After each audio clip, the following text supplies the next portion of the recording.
बिस्मिल्लाहिर्रहमानिर्रहीम। मेरे प्यारे दोस्तों, अज़ीज़ों, बहन भाइयों, अस्सलामुअलैकुम। दरूद पाक पढ़ें, चलते हैं हदीस मुबारक की तरफ। ये हदीस मुबारक बुखारी शरीफ की रवायत है जो मैं आप लोगों के सामने बयान कर रहा हूँ। हदीस मुबारक को आखिर तक लाजमी सुनिए। हदीस मुबारक को सुनना नहायत सवाब का काम है।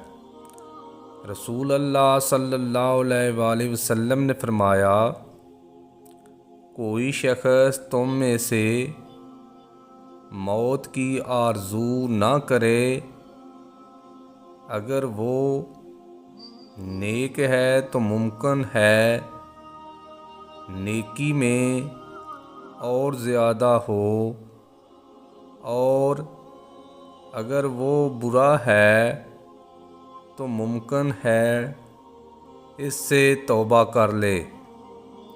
मेरे प्यारे दोस्तों, अगर आप हदीस मुबारक सुनना पसंद करते हैं तो इस तरह की मज़ीद हदीस के लिए हमारे चैनल को सब्सक्राइब कर लें।